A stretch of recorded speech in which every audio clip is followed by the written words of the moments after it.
Fun content gone wrong. 1, 2, 3, go. I woke up into number one. Ano naman? Ano din? Ang babaeng nasa video, kamusta na kaya?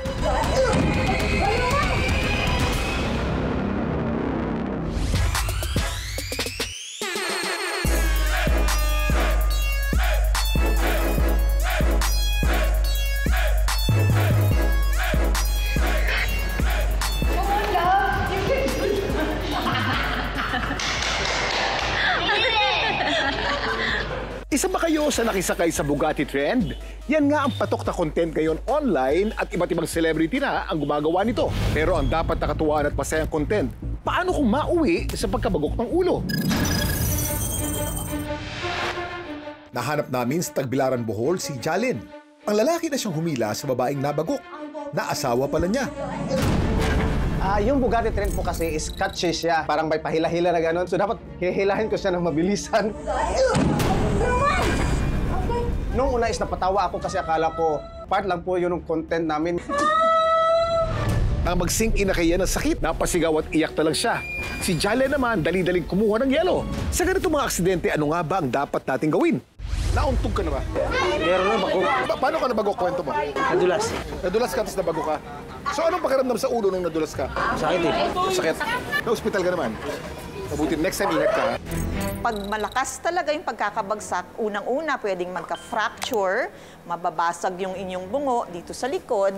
Pangalawa, yung magkaka-brain injury. Meron tayong mild to severe. Pag mild lang, pwedeng nabagok lang or concussion. Walang severe brain damage, walang blood clot. Pero doon naman tayo sa severe, yun na yung mga blood clot. Pwedeng maliit, pwedeng malaki. Pag malalaki, ang delikado dyan, pwede pa kayong maoperahan. Virtual assistants daw talagang mag-asawa. Oh, no! Pero dahil parehong mahilig sa pagbivideo, dito raw sila nakahanap ng additional source of income. Matagal na raw gumagawa ng content sina Jalen at Yen. Mula sa pamamasyal, pagkain at pagpapatawa ginagawa nila. Kaya naman nung may nausong trend na kunwari ay sports car sila, hindi nila pinalampas. Kwento ni Jelan, ang viral video ng aksidente, ika-4 na subok na nila ng nasabing trend.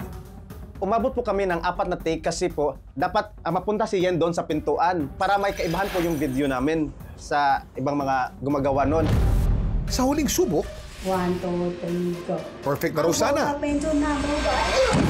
Kung hindi lang napalakas ang hila ni Jalen. Ang asawang si Yen, kamusta na kaya? Kamangha-mangha at kahanga-hanga, pinusuan, sinira at kumiliti sa interes ng online universe. Pero bakit nga ba nag-viral ang mga video ito? Samahan niyo akong himayin at alamin ang mga kwento sa likod ng mga viral video at trending topic dito lang sa... Dami mong alam, Kuya Kim! At dapat kayo rin. Hindi siya bear, hindi rin cat. But put them together, it's a... Basta kakaiba, hindi ko maintindihan. Nakakita kasi sila ng isang kakaibang kilala.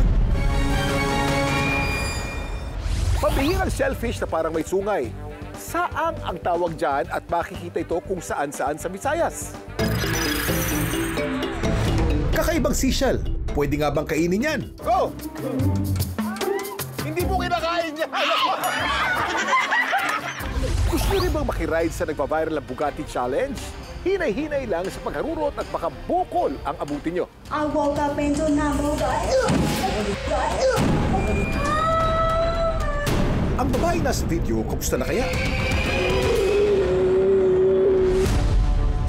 Ito't inabutan din namin sa kanilang bahay. Sobrang sakit po niya. Para bang may pinulot ka po, tapos bigla kang tumayo, andauntog yung ulo mo sa mesa. Tapos marami na po mga comments na mga baka mamatay daw ako or anong mangyari. So doon po ako naging napraning. And everyday po, kinakapakapakaw pa talaga yung ulo ko. Naisip daw niyang magpatingin sa doktor pero hindi pa raw siya makasingit ng oras sa busy schedule. Ang mga activity niya ngayon, ganun pa rin. Parang walang nangyari. Pero ang tanong, okay man ba itong baliwalain? First aid natin, syempre pwede nating lagyan ng yelo para hindi lalong mamaga or magkabukol. Pag sa tingin nyo ay merong mga sakit ng ulo, pagkahilo, pagsusuka, panlalabo ng mata, pwede niyong dalhin agad sa doktor, no? So, pwede nating obserbahan muna sa bahay. I woke up into number guys. Pero pag sa tingin nyo ay napakalakas ng pagkakabagok, mas maganda ring ipakonsulta na agad sa doktor. Ang concussion ay isang uri ng mild traumatic brain injury na nangyayari kapag nabubugbog, nauntog o kaya na may naaalog ang ulo. Hindi dapat basta binabaliwala ang pagkabagok dahil kung minsan lumalabas ang sintomas makalipas ang ilang oras o araw. Dami mong alam, Kuya Kim.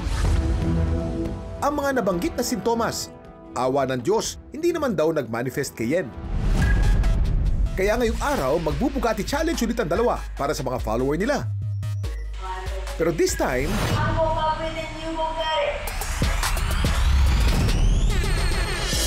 hindi na raw kaba at pangamba ang idudulot ito sa kanila. Kundi saya na dahil ang napurnadang comedy take sana nila sa Bugatti Challenge, itutuloy na raw nila carefully. Yung lesson po na nakuha namin sa aksidenteng to, dapat talagang pag-isipan mo na talaga yung mga gagawin. I woke up into number guys. Nagpapasalamat po talaga kami sa mga taon na nagpaabot ng pag-alala sa amin. Kung minsan talaga, nakikiride lang naman tayo sa kung ano mga uso. I woke up into number guys. Pero napapahamak pa. Kaya mas mabuti, ingat-ingat na lang po. Dami mong alam, Kuya Kim. Ang videong ito kinakatakot pero kinamamangha rin ng magkakapitbahay sa Palawan. Nakakita kasi sila ng isang kakaibang nilalang. Basta kakaiba, hindi ko maintindihan kung anong klaseng. Anong klaseng hayop nga kaya ito? At nasaan na ito ngayon?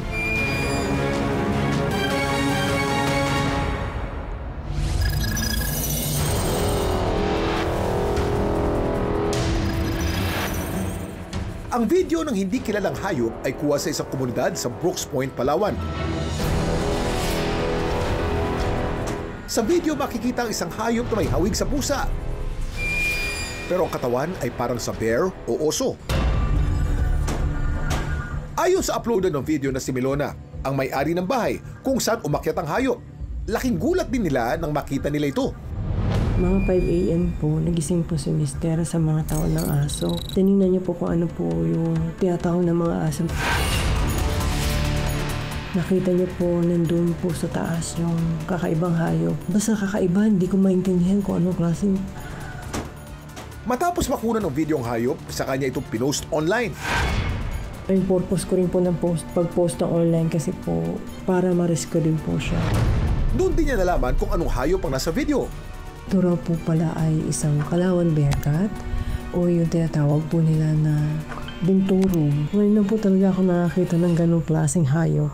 Tinawag na bearcat ang Palawan binturong dahil sa kanyang appearance o behavior. Pero hindi raw ito isang bear o kaya naman isang cat. Dami mong alam, Kuya Kim. Kung titingnan natin ang bearcat, no, yung facial features niya, mukha siyang pusa. But not generally pusang-pusa yun dahil medyo maigsi yung kanyang snout, tapos mahaba yung whisker. Ang pusa ay may average size na 3 to 5 kilos, habang ang binturong umaabot ng 20 kilos, halos sinlaki ng baby bear. Yung body naman, kung titingnan mo kasi yung body na yung malago, mataba na, at yung galaw niya, yung movement niya, parang bear.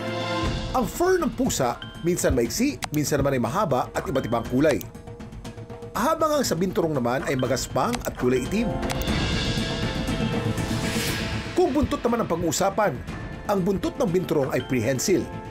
Ibig sabihin, nagagamit nila bilang kamay, hindi tulad ng sa pusa.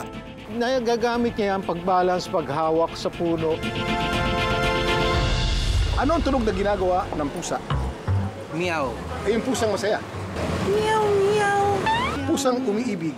Meow, meow, meow, meow. Ano naman ang tunog ng bear, oso? Ano tawag dito? Oso. Mukha siyang oso, no? Hindi siya oso. Ang tawag sa kanya, binturong o bearcat. Nakikita sa Palawan. Sa Palawan. Bearcat, binturong. Pero ano nga kaya ang posibleng dahilan kung paano ito napadpad sa komunidad? Actually, hindi pangkaraniwan na makita mo sila doon dahil ang habitat nila is forested.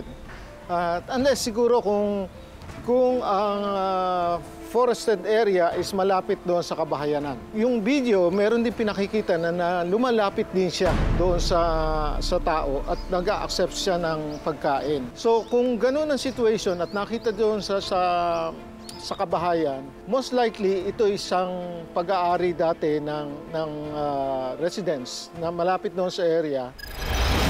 Ang binturong o Palawan bearcat ay kabilang sa vulnerable list ng IUCN o International Union for Conservation of Nature. Ibig sabihin, mataas ang chance nito na maging endangered, kumukonti na ang kanilang bilang at lumiliit na ang kanilang habitat sa wild dahil sa deforestation, illegal wildlife trade at habitat loss. Ang mga binturong ay ito'y pinoprotektahan ng Wildlife Act 9147. So, kailangan talagang protektahan itong mga ganitong klaseng hayop dahil ito'y likas sa atin sa Pilipinas. Ngayon, kung meron tayong mga sightings ng mga binturong o bearcat doon sa ating kapaligiran, might as well wag na natin galawin sila kung nasundahan doon siya sa natural habitat niya. Pabayaan na lang natin, obserbahan natin. Tumawag tayo ng mga nakakaalam na magre-rescue doon sa hayop na yon. Ang binturong na nakita sa komunidad sa Palawan, na-rescue naman daw agad ng DENR Palawan at ngayon ay nasa maayos ng kalagayan.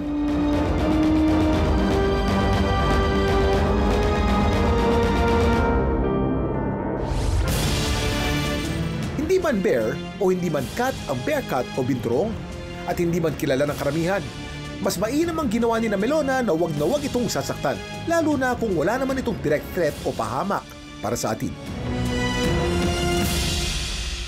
Ang dami mong alam, Kuya Kim. Kakaibang seashell. Pwede nga bang kainin yan?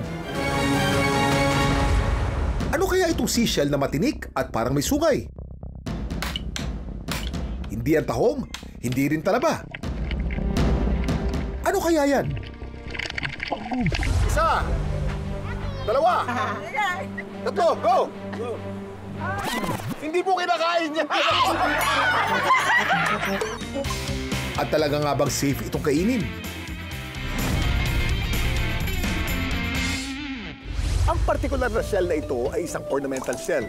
Karaniwan itong ginagamit pang dekorasyon o kaya panggawa ng accessories o souvenir items. Tinatawag din itong spider conch sa Ingles dahil sa itsura ng shell na ito na mukhang mga paa ng gagamba. Dito sa Lapu-Lapu City, Cebu, may ibang klaseng pagkain daw. Dahil bago ito makain, kailangan daw munang pukpukin. Ang pagkain daw na to kung tawagin nila saang.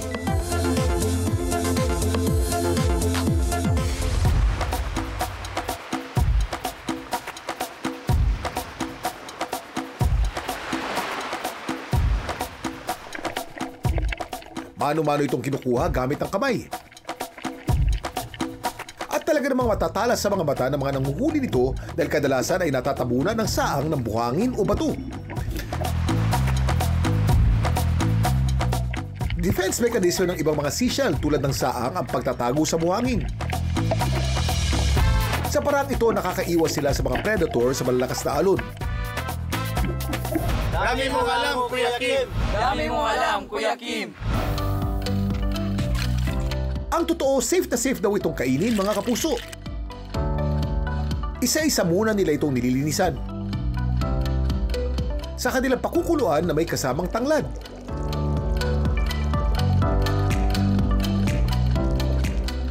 At ganun lang, solve na sila.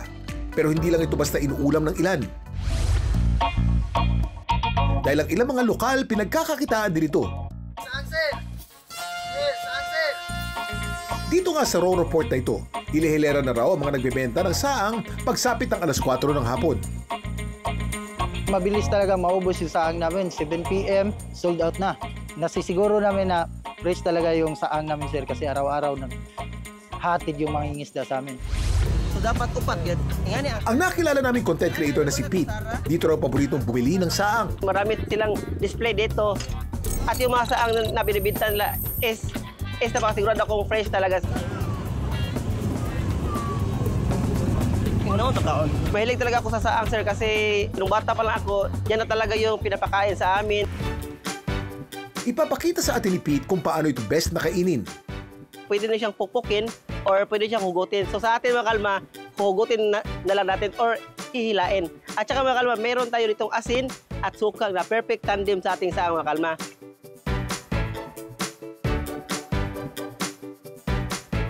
Ang suka talaga at asin ang nagbibigay lasa. Sarap talaga mga kalma. Malinamnam na malinamnam. At napaka-gooey niya kayo niyan. Mayaman sa protina itong saang na importante para sa pagbuo ng muscles at tissue repair. Meron din itong iron at omega-3 na mainam para sa ating mga puso. Dami mong alam, Kuya Kim! Dito sa Maynila, may mga mangilan-gilanding nagtitinda ng saang. Ilan po kayo ng tatlo? 1, 2, 3. Ay, talaga po kinakain ko yan. Ayoko na. Ano po lasa? Walang lasa. Ay, okay. Kinakain ko yan. Ang tawag po sa kinain nyo, saang o spider conch shell. Ay, di ba? Ayoko na. Sarap. May mga kakasapa sa food trip natin. Isa, dalawa, tatlo, go! Hindi po kinakain niya. Kinakain po ito. Pero ang pagkain ng sobra, siyempre, nakakasama rin. Kaya hinay-hinay lang. Totoo, maraming proteins and nutrients ang mga seafoods. Pero ito ay mayaman din sa uric acid, maaaring mag-cause ng pagtaas ng uric acid at maaaring mag-cause ng allergies. Tandaan, everything in moderation, mga kapuso. Dami mong alam, Kuya Kim! Dami mong alam, Kuya Kim! May mga kwento rin ba kayong viral worthy? Just follow our Facebook page. Dami mong alam, Kuya Kim, at ishare nyo doon ang inyong video. Anong malay nyo? Next week, kayo naman ang isasalang at pag-uusapan. Hanggang sa muli, sama-sama natin alamin mga kwento at aral sa likod ng mga videong nag-viral dito lang sa Dami mong alam, Kuya Kim! At dapat kayo rin.